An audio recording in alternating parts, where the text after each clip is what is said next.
Every time Viltrox sends me a lens to review, I make suggestions on how to improve it and they ignore me. It's the screaming cries for help on deaf ears on that one. Not one thing gets through ever, so today will be the final straw and you will hear my thoughts, Vilt. All I want is the perfect camera. All I want is the perfect camera. So today we have a fascinating review and comparison coming. Viltrox 15mm 1.7, a unique focal length for Fuji. It doesn't exist currently. I love that when third-party companies tackle something that isn't already there, because it's so boring when we just get, oh, replicas. They're cheaper replicas, yeah. You can't have sex with a robot. It's not the same thing. So Viltrox 15mm, it's a 22.5-ish on the XH2S, so vlog-worthy, potential street videography, oh, we'll go out. And then comparing that to the Canon RF 28mm 2.8, somewhat in the ballpark. We'll see who has the better vlogging stabe. First impressions, feels normally cheap from China. It's the Air series, it's light, 191 grams without the caps. Pretty light. The 18mm Tony 2 is lighter. That's what you're debating. Get that old ghetto lens or this one. This will be way sharper. Does the 18 have any pop? I'm not seeing any. You would think like, oh, there's the vintage. It has nothing, no character, no pop. It's just soft, it's stupid. So right now we're on the Canon EF 24mm 1.4 speed boosted. This will be somewhat in the ballpark. So what you're witnessing, 3D pop, out the yin yang. Let us switch to the flat, boring nature of a Viltrox design. No. Boring. It's flat. It's sharp. It's good. It's super light. It's just, side rant here. Viltrox, you have one job. Make 3D popping lenses. Stop ignoring my cries for help. There's a formula that you can do. It removes the ED elements. This one has like 17 ED elements in it. I'm definitely sure of that. It has some, and I'm just like, there's not enough of the high refractive index glass to compensate, to pop us. So it's always flat designs, and every time I'm given a Viltrox lens, I sell it off because it's flat and clinical, and I don't have time for that in my life. Hey Canon, how are you? You're good? So that's cool. Canon R5 28mm Tony 2.8. We have more background blur potential on the Fuji with the Viltrox. That's fascinating. So we'll go do a vlog test and then see if there's any 3D pop. There never is, because it's a Viltrox. That's what you're known for. Even TD Artisan has one-upped you in China. I saw the fist fights, Kung Fu. You met in the streets. You lost. So this Canon lens is also clinical. Some of you lied and pretended it had pop, and you're like, get this one, it has pop. You don't know what pop is. None of you do. It's disgusting. You disgust me. So right now we're witnessing two flat lenses, just comparing full frame to APS-C, filmic Fuji to clinical Canon, but Canon color skin tones. That's good times. New shirt at Value Village. Tell me that's not my new logo now. Come on, Camera Conspiracies with a smile. It writes itself. I'm stealing this, whatever that means. I don't care if it's like Charlie's Chocolate, like fuck you, you're out of business. Wow, I cannot turn it into manual focus while recording. Is that serious? Wow, what a limitation, Fuji. I can't believe you're doing that to me. Okay, we're in manual focus. This is the closest focusing distance. It's an okay manual focus experience, except that you cannot set linear focus with Fuji. So it goes by speed. Like the faster you move it, it just jumps to infinity in an instant, but you can technically go slow, focus pulling to the books, and it's pretty smooth. It's good. Books now, light. We're done. If you want sun stars at 12,800 ISO in a living room, you're not gonna get them. That's unfortunate. Points taken off. So it's not a macro lens, but it's somewhat decent, and I do like the focal length. It's unique in Fuji. This is like, you're competing with the Samyang 12mm Tony 2 type of thing, 18mm Tony 2. This is a decent option. It'll be the sharpest of the bunch and pretty light. All right, let's go do a little vlog battle. This is the lens we've been asking for, a fast, wide prime that's light for vlogging. Fuji wouldn't do it. So Viltrox did it. Let's see, are you better than Canon?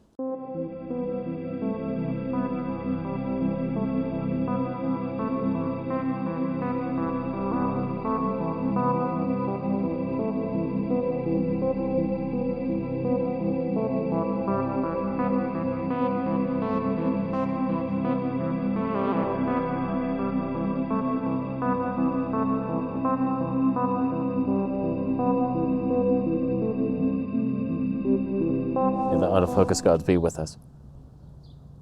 Oh, come on. That took way too long. That was unnecessary. Ah, come on. Okay, slight interesting twist. We have the glimmer glass on the Canon because it's too clinical for my own good. And I would never leave the house. I should have had it on indoors, but I decided to be fair. That's a little tighter, quite noticeably so. You could bring it on in there.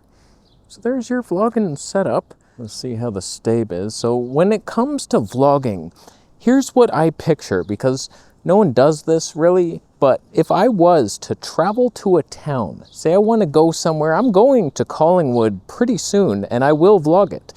What I would do if you want to be a travel vlogger, you want to see the town in all its glory, I would be doing like this. I would go somewhere, walking and talking like, oh, look at this downtown, that's cool.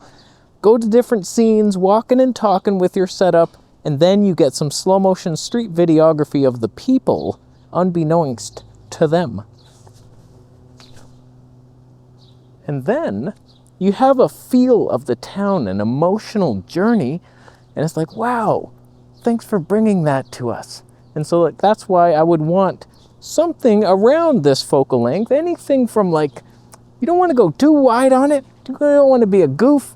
This is about the limit that you're going to want to be doing. You can go up to 30. Like, that's decent. But I have to do this. You see the monkey strength power. Need it. It's kind of a lot. It's a stretch. A stretch of the imagination, if you know what I mean. So for that to be an actual reality, you would want a good 240 frames per second. And as I will show you soon, if we just stop it down and do manual focus, I bet some magic could be had. So like that even brings Panasonic into the mix now. You stop down that Leica 15mm Tony 1.7, which is much lighter than this exact 15mm 1.7. That's weird. What happened there? And that's a Leica lens. We're talking Viltrox clinical flat sharpness versus a Leica popping lens that's much lighter, but not cheaper, unfortunately.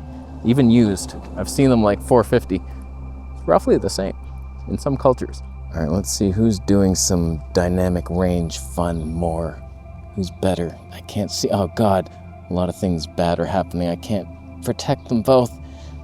Who has more? One of you? That's cool. I should have definitely had you further away. I'm a moron. Oh, that's why I don't get paid for this. Oh boy. Let's put digital stave on and then we'll go do some slow-mo street stuff. Isn't it funny, and by funny I mean not funny at all, that I had to get out of RAW for the Canon to turn on digital stave, and Fuji also had to get out of ProRes to go to some bullshit codec we're in now. Now we should be seeing the Canon actually quite usable. Before it was a little shaky, a little jerky. We're about to hit some shade pretty hard. And it's like smooth, it's like totally usable, beautiful. Versus the Fuji's digital has never been my favorite thing ever. We're still in the shade, but about to exit the shade, opposite of what just happened on the Canon. Maybe it's better on the XH2S, I don't know. A lot of firmware has happened and I missed most of them. The XS20 was not good doing this, but maybe it's careful. But you get some toneness. More toneness than the full frame. That can be fun. The Fuji has a lens hood and I don't on the Canon. That's why we're seeing a lot of washed out things happen. The sun's hitting the actual element. Now it isn't. Good time. So let's go.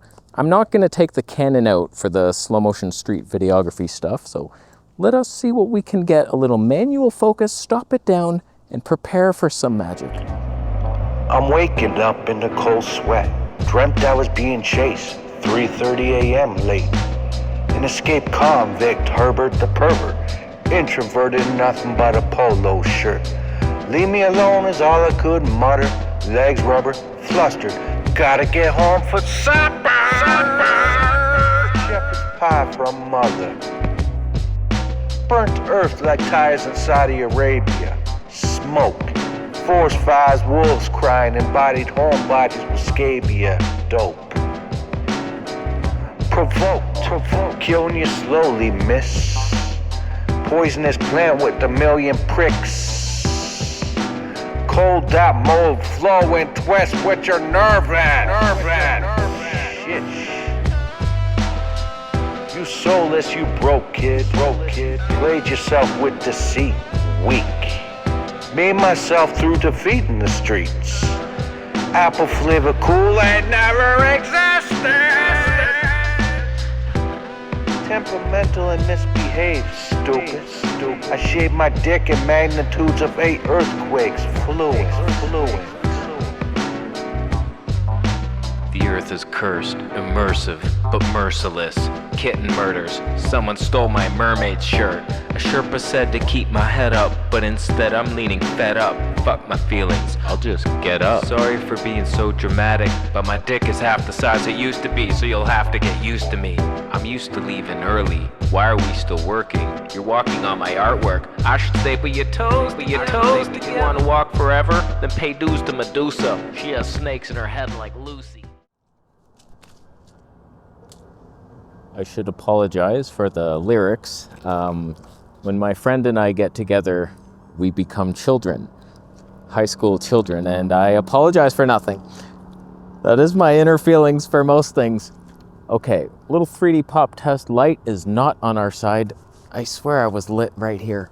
So right now we are on a poppy lens, 24mm 1.4, Canon EF Mark I. It's beautiful. You're seeing it. You're here with me. We're gonna switch to the RF 28 and then the Viltrox, which should get less and less poppy. So this, like, although it's not the poppiest lens ever made, there's levels to the pop. And it's somewhere, for a wide angle, not bad. I mean, it's no 85mm Tony 1.2, relax, but like, we have something here. So like, this is one level of pop. Let us now switch to the RF 28mm. Fuck you. All right, now we're on the RF 28mm 2.8. I realize I should have been at 2.8 on the last lens, but I didn't, and it's put away in my bag and I can't go back. So here we are now on a less poppy. There's potential pop, slight, tiny amounts. Come on, give me something. It's such a nice look though. On the vlog, and I was like, that Canon, man, it just looks nice, doesn't it? It's a great lens, it's light, but like, if you're coming out for a scene, I don't know, man. And the autofocus is quite crap when you're trying to slow-mo street vid people. Give me a break on that adventure. Oh, Fuji, how do you do it? When will you do it next?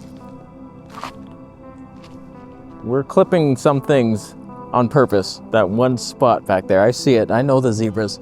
So now we're on the flattest of all options, and in a lot of scenes, you might not even notice it. And sometimes I try to wrap my brain around it. I'm like, do I see it? Do I don't? Do I don't? That's definitely not surprise. What the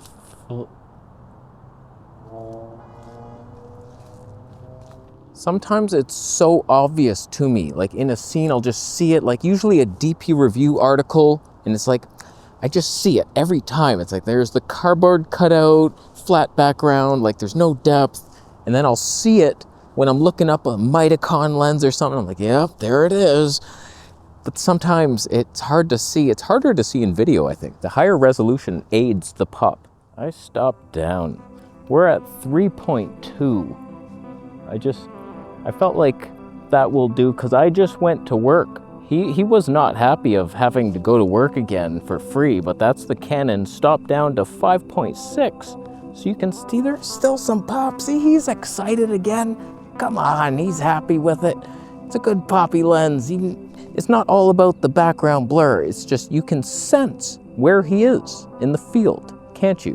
Whereas me, I'm not so sure that you can.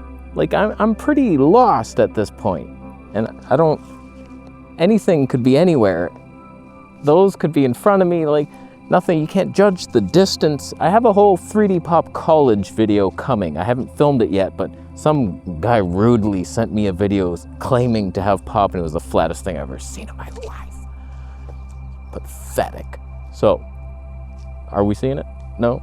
The reason I didn't even try to autofocus doing this slow-mo street video stuff, it's not because of the Viltrox lens, it's just every time I take the Fuji out, it completely refuses to track a moving subject coming towards me.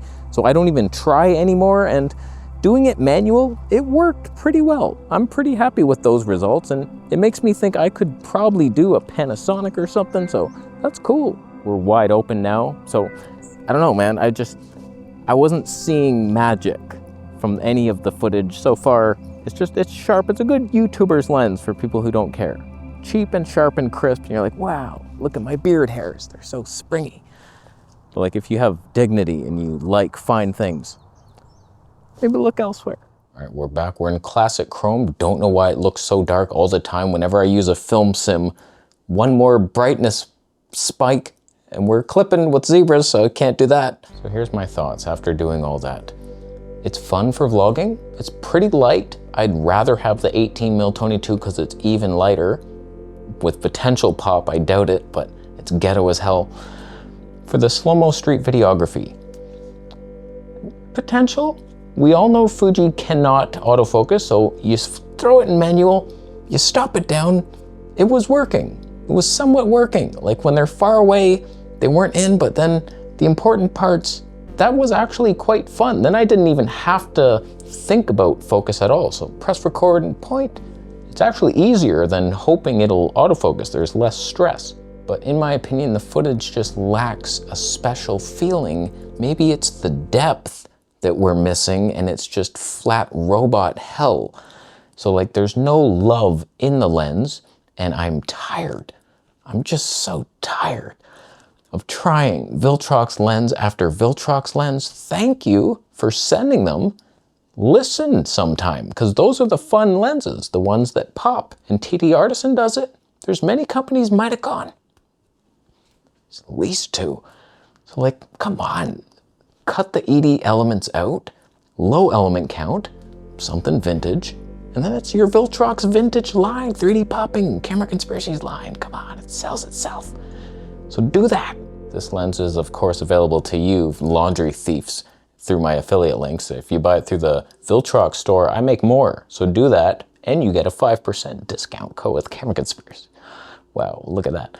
So fun, sharp, most people love this clinical, crisp look. So like perfect lens for Fuji shooters, unless you know what 3D pop is and you see it once and then you're ruined forever. Don't expect pop from it, but you'll have so much pop because your one thing in the background's blurry. Wow, you're crispy pop. It's not pop, but it's available to you, of course. Duties fulfilled. Thank you, Viltrox. You've done well. Autofocus seems okay. What the hell was that? Big box. It lost me hard. It's too dark back here, is it, Fuji, with your stupid film sims? No dynamic range. Where's my DR800? Bitcoin. Subscribe, man.